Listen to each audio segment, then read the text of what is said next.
O monarca suspira em dor súbita, seu rosto contorcido em choque, enquanto sua mão, instintivamente, alcança a lâmina, agora enterrada em seu coração. Seus olhos trêmulos seguem o cabo da adaga, apenas para encontrar o olhar frio e penetrante de seu assassino, seu conselheiro de confiança. Os olhos do conselheiro brilham com uma malícia traiçoeira. Como ele poderia não saber que a conspiração estava no centro de seu próprio tribunal? Enquanto o sangue se infiltra em seu traje real, o monarca ofega novamente, seu corpo convulsionando com uma resistência inútil. Outra sacudida dolorosa de sua cabeça, e outra, e outra. Com sangue se acumulando aos seus pés e um nó na garganta, o rei luta para permanecer em pé, agarrando-se fracamente à adaga cravada em seu peito. Com suas últimas respirações, ele dá um solilóquio, sussurrado, sobre a brevidade da vida, sobre como os soberanos muitas vezes se tornam prisioneiros de sua própria autoridade, sobre como aqueles mais próximos de você são os mais propensos a estender a mão e esfaqueá-lo no coração, tudo isso enquanto ele deveria estar morrendo. Na plateia escura, o crítico, com um bloco e caneta em mãos, está mortalmente entediado. Este é o 5º show que ele teve que assistir esta semana. E se precisar avaliar mais alguma peça de teatro comunitário sem originalidade, acha que vai enlouquecer completamente.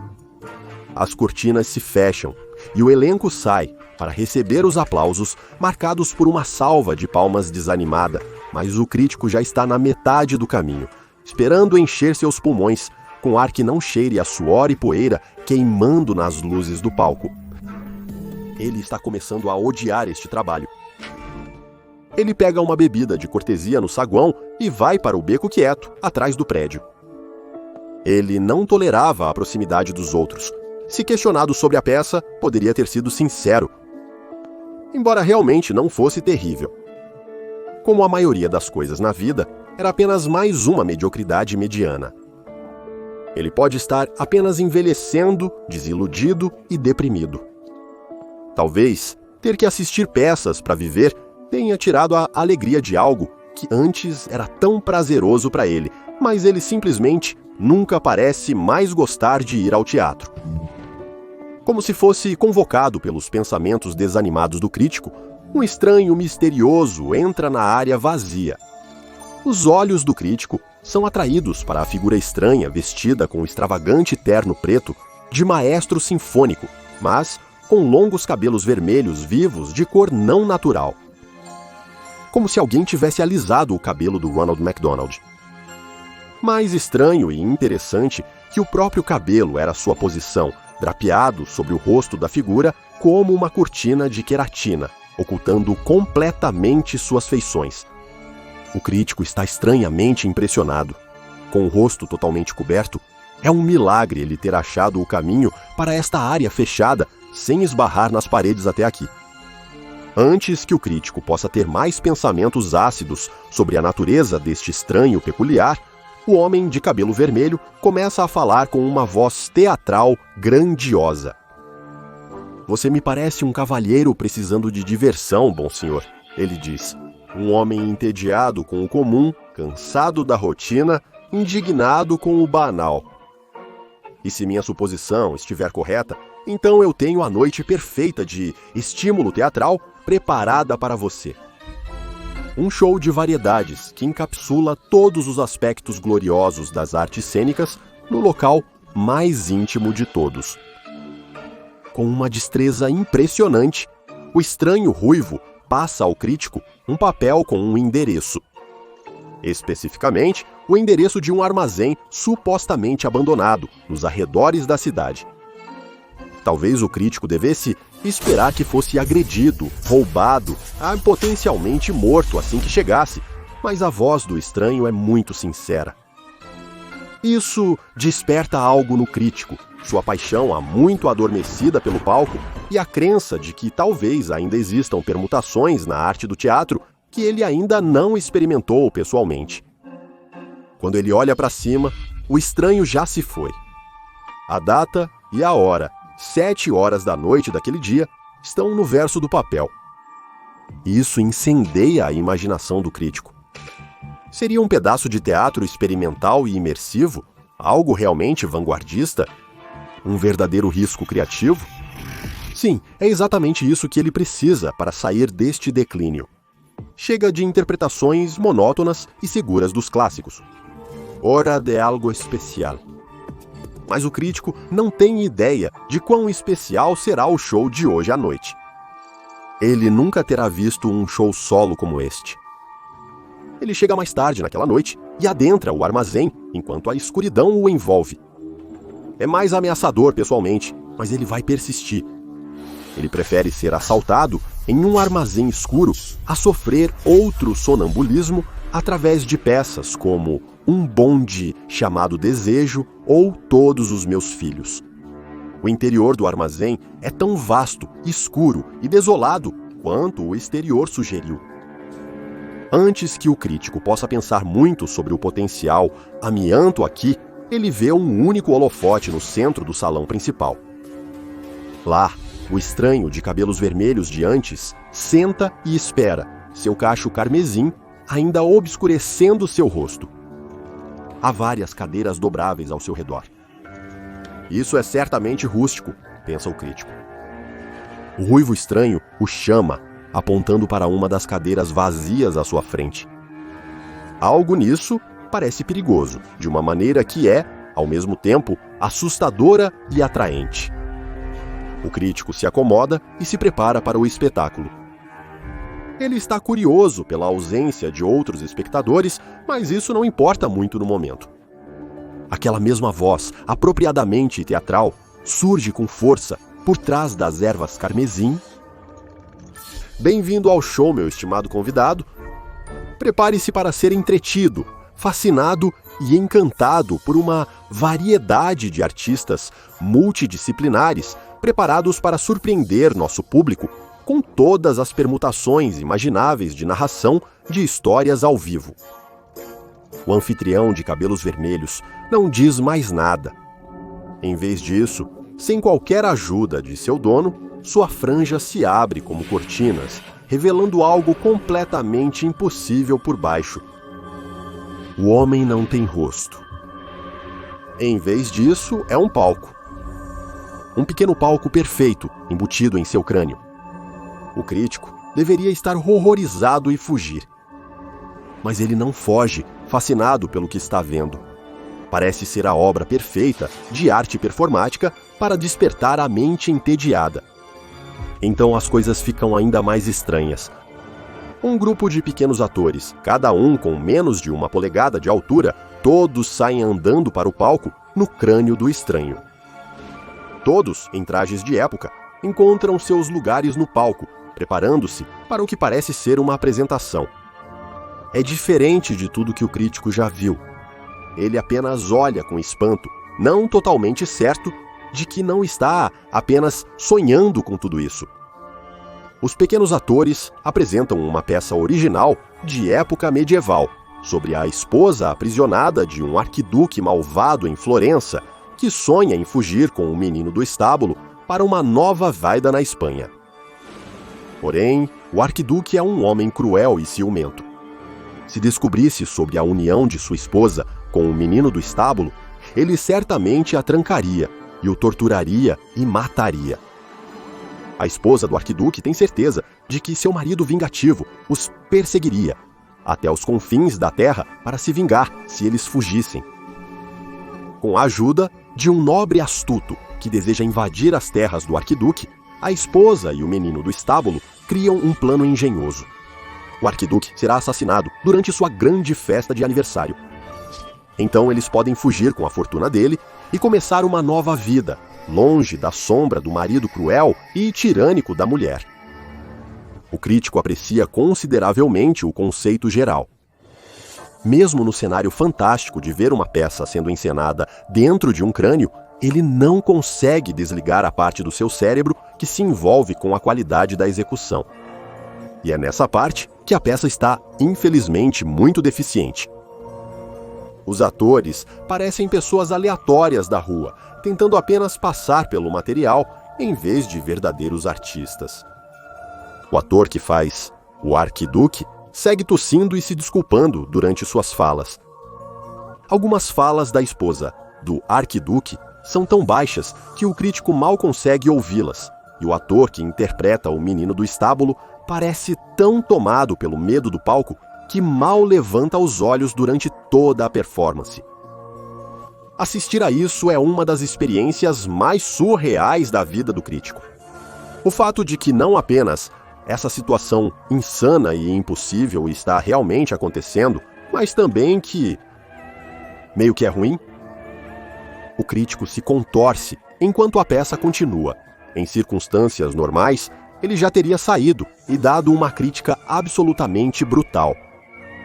Mas ele tem um fator de curiosidade mórbida, anômala, para mantê-lo por perto. Ele se esforça para se manter envolvido e acompanhar a história cada vez mais complicada. O nobre que auxilia os amantes desafortunados é quase tão maldoso quanto o arquiduque, demandando favores e concessões degradantes da esposa do arquiduque e do rapaz do estábulo.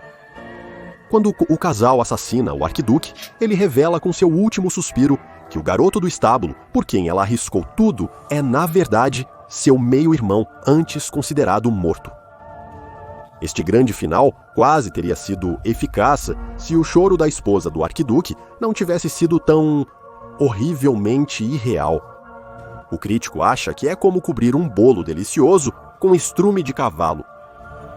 Mesmo quando a peça se aproxima do fim, ainda há muitos entretenimentos bizarros neste teatro literal da mente para vivenciar.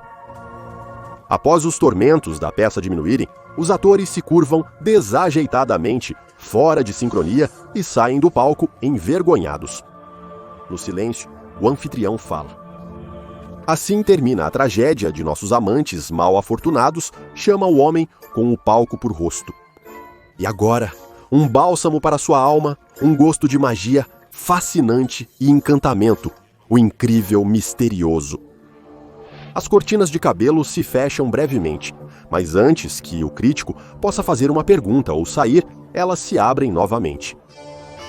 Um homem trajado de mágico está sozinho no palco, com um grande baú repleto do que presume-se sejam adereços.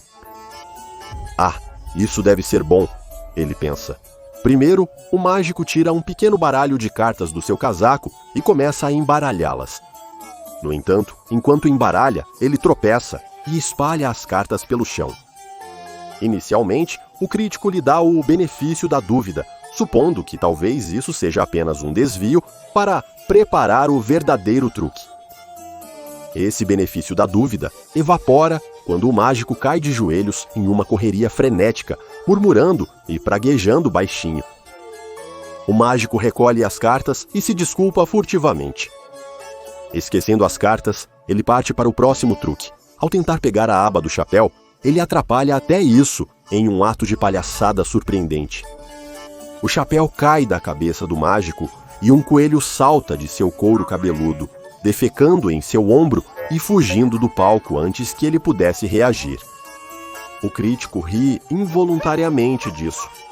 O incrível misterioso parece congelar antes de virar e encarar diretamente o crítico com olhos largos e julgadores. O homem, com o palco por rosto, levanta um dedo severo como se quisesse dizer silêncio. E o crítico, que sente um estranho senso de ameaça emanando disso, obedece. Há mais um ato no patético espetáculo de palco do mágico. Uma assistente feminina é trazida em uma caixa. Uma caixa, segundo o crítico, com o corpo dela em um dos lados. Um conjunto nitidamente falso de pernas se projeta do outro lado. Quando o incrível misterioso tira uma serra de tamanho cômico de sua bolsa de truques, fica muito claro qual truque de mágica batido o crítico está prestes a testemunhar. Mas há uma reviravolta na história, da maneira mais embaraçosa possível. O incrível misterioso aparentemente não tem o vigor para cortar a caixa inteira. Em vez disso, ele serra até a metade, antes de ficar ofegante e suado, com a pele brilhando de um suor desagradável. A assistente na caixa tenta fingir horror com a aproximação da serra, mas suas habilidades de atuação deixam a desejar.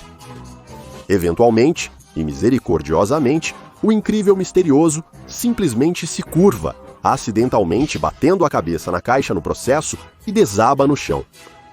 As cortinas de cabelo se fecham rapidamente, poupando-o de mais humilhação. "Vamos aplaudir o incrível misterioso", diz o homem com o palco no rosto, deixando um silêncio desconfortável, até que o crítico dê uma rodada de aplausos solo constrangedora. Ao envolver seu coração e seu senso de maravilha, agora, um dos meus pequenos amigos vai fazer cócegas no seu senso de humor. Apresentando Gerald, as cortinas de cabelo se abrem mais uma vez, revelando um pequeno homem em um terno, em pé em uma versão escurecida do palco. Segurando um microfone, ele tem a presença de palco de um cadáver. O crítico nunca viu um homem parecer tão mortalmente aterrorizado, e quando seu set começa... Meu Deus, só piora. Ei, todo mundo... Acho que só tem um de vocês. Eu sou Gerald. Meu nome não é realmente importante agora. De qualquer forma, espero que vocês estejam preparados para uma comédia incrível. Então, qual é o problema com a comida de avião, sabe? Eles te dão um pequeno recipiente de bife Wellington ou algo assim, e sempre tem um gosto ruim, certo? Deve ser algo relacionado com o ar ou a pressão atmosférica. Eu não sei, eu fui péssimo em ciências no ensino médio. Você já sentiu que sua vida é dominada por arrependimentos? Continuou assim por longos 40 minutos, até que Gerald saiu do palco em ignomínia. Se tivesse a escolha entre mais disso e tortura física, o crítico escolheria a tortura, mas ainda não acabou. As cortinas se fecham mais uma vez e, quando se abrem, revelam um coro de cantores que limpam a garganta e começam uma sinfonia operística. Se o crítico fosse escrever uma crítica oficial sobre isso, ele compararia o som a um gato de rua sendo triturado, um alarme de incêndio desafinado e o grito de uma cenoura sendo fervida. É simplesmente o canto mais horrível que ele já ouviu. Ele não achava ter misofonia, mas essa performance o faz reconsiderar. No meio do segundo movimento, que era tão agradável quanto uma evacuação, o crítico joga a toalha e grita para eles pararem. Ele grita com um monstro sobrenatural no palco por uma face. Ele não suporta mais isso, ou seus pequenos homúnculos, arruinando as artes cênicas que passou a vida criticando. Enquanto ele continua com seu discurso, o estranho parece ficar cada vez mais impaciente, primeiro gesticulando e depois exigindo verbalmente que o crítico saia. E quando ele não sai, o homem com o palco no rosto o derruba no chão e começa a bater nele sem piedade. Certas pessoas não aceitam críticas. Se você encontrar a anomalia de hoje, receberá uma performance inesquecível, para melhor ou para pior.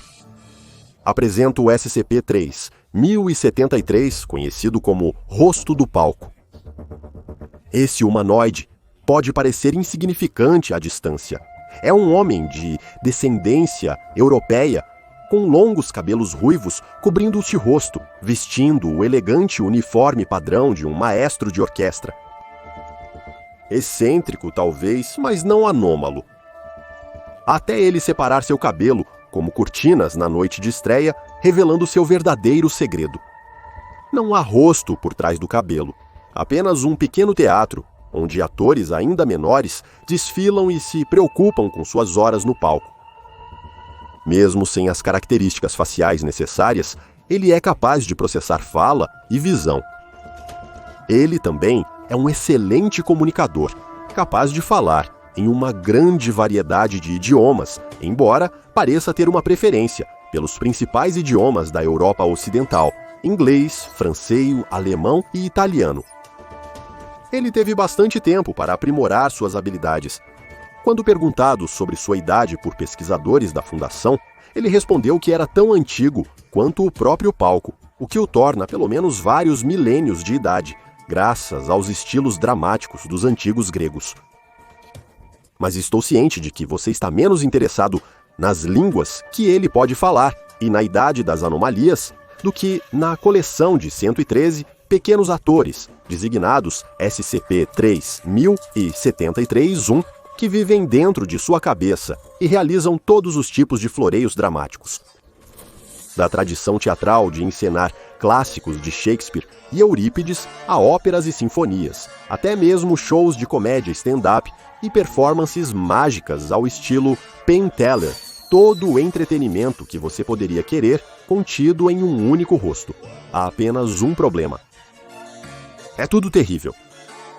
Eu sei, todo mundo é um crítico, mas neste caso me refiro ao amplo consenso dos pesquisadores sobre a qualidade das performances do SCP-3073-1. Em performances ao vivo com roteiro, a atuação é rígida e sem vida. Os atores demonstram sinais de intenso medo de palco, frequentemente esquecendo ou errando falas principais.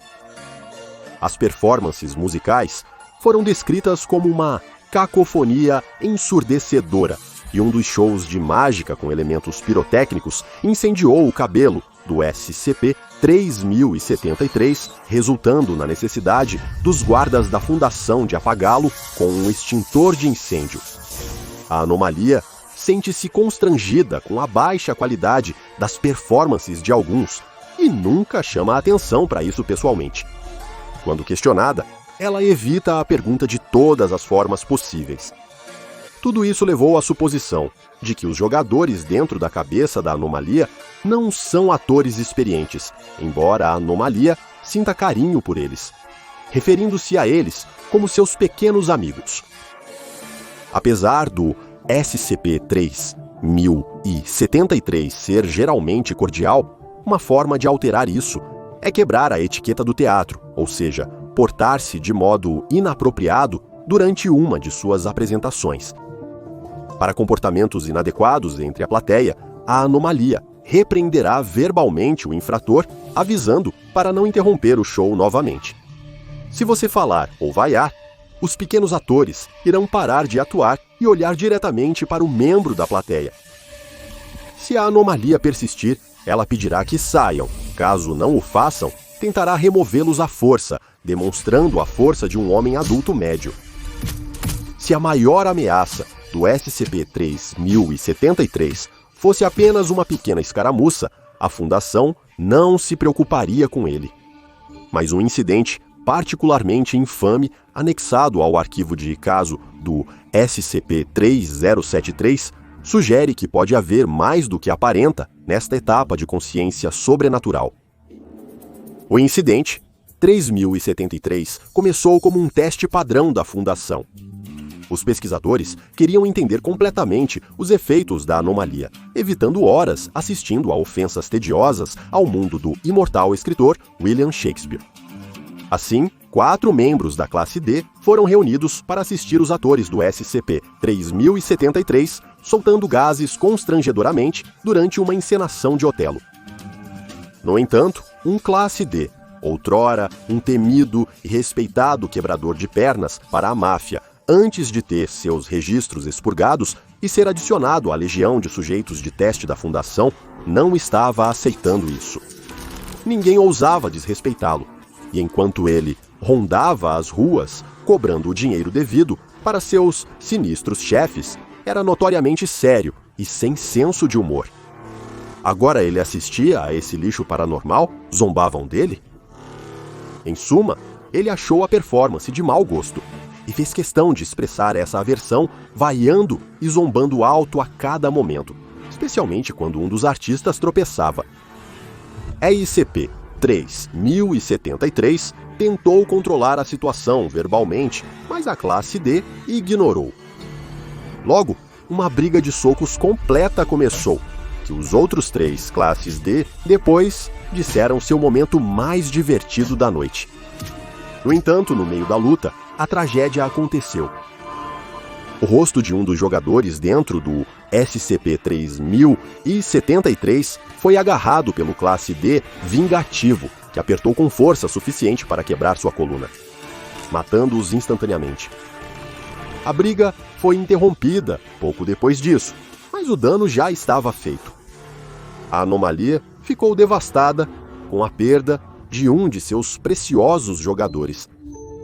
Todas as performances cessaram e o SCP-3073 não respondeu a nenhuma tentativa de comunicação. 2 dias após o incidente, tudo mudou. O D-Class, que havia se envolvido na luta, desapareceu de sua cela sem deixar rastros. E por volta dessa época, as terríveis performances do SCP-3073 começaram novamente. Quando um pesquisador perguntou à anomalia o que causou a mudança de temperamento, ele disse animadamente: "Temos um novo membro do elenco." Devido à sua natureza estranha e imprevisível, o SCP-3073 recebeu a classificação Euclide. Ele é mantido em uma câmara de contenção humanoide à prova de som, com um banquinho para o anomalia se sentar e 5 cadeiras para acomodar uma audiência em suas performances. Também há um dimmer para controlar a iluminação de ambiente. Os membros da audiência são escolhidos aleatoriamente entre o pessoal de todo o local, pois, se fossem selecionados voluntariamente, seria difícil preencher 5 assentos. Todos os envolvidos devem manter a etiqueta teatral adequada. Em nome da segurança, não importa o quão ruim seja a atuação. Desde o incidente 3073, nenhum membro da classe D foi permitido na audiência, o que prova que há pelo menos um benefício em ser um membro dessa classe. É fácil julgar e lançar aspersões contra as performances dos atores do SCP-3073-1, mas como aquele infeliz, classe D, aprendeu da maneira mais difícil. Atuar nessas circunstâncias é realmente muito mais difícil do que parece. Visite o Patreon do Dr. Bob e seja um pesquisador júnior agora. Assista agora a outra entrada dos arquivos do Dr. Bob, como o SCP-189 Parasita Imitador de Cabelo.